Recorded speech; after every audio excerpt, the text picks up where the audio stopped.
Hi, I'm Hemendra. I'm from Guntur. I'm a 2023 BTech graduate from Chennai, Bharat university. నేను నా graduation complete చేసిన తర్వాత full stack development నేర్చుకోవాలనుకున్నాను. So దానికోసం కొన్ని structured curriculums ఉండే కోర్సెస్ వెతికాను. ఆ ప్రాసెస్లోనే నా ఫ్రెండ్ నెక్స్ట్ వేవ్ని రికమెండ్ చేశాడు. సో నెక్స్ట్ వేవ్లోని స్ట్రక్చర్డ్ కరికులం చూసిన తర్వాత వితౌట్ ఎనీ సెకండ్ థాట్ నేను నెక్స్ట్ వేవ్లో జాయిన్ అవ్వడం జరిగింది.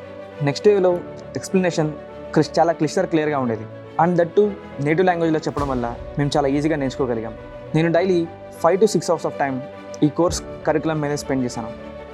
ఒక్కొక్క కాన్సెప్ట్ నేర్చుకున్నప్పుడు నా క్యూరియాసిటీ లెవెల్ చాలా ఎక్కువగా ఉండేది. త్వరగా కోర్స్ కంప్లీట్ చేసి కంపెనీలో ప్లేస్ అవ్వాలనే క్యూరియాసిటీ నాలో ఎక్కువగా ఉండేది. బట్ ఈ జర్నీ అయితే అంత ఈజీగా అయితే ఏం లేదు. నేను మల్టిపుల్ ఇంటర్వ్యూస్లో ఫెయిల్ అయ్యాను.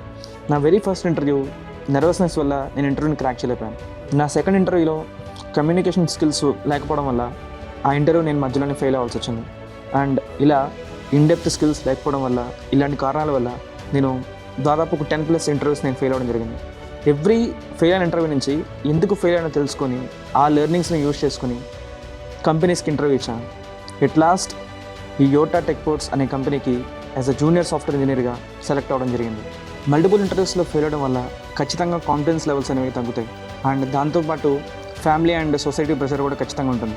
బట్ మీరు కనుక కంటిన్యూగా ట్రై చేస్తే గివ్ అప్ ఇవ్వకుండా దానికి నెక్స్ట్ వే సపోర్ట్ అనేది ఎప్పుడూ ఉంటుంది. So and they will provide continuous opportunities also. So don't give up.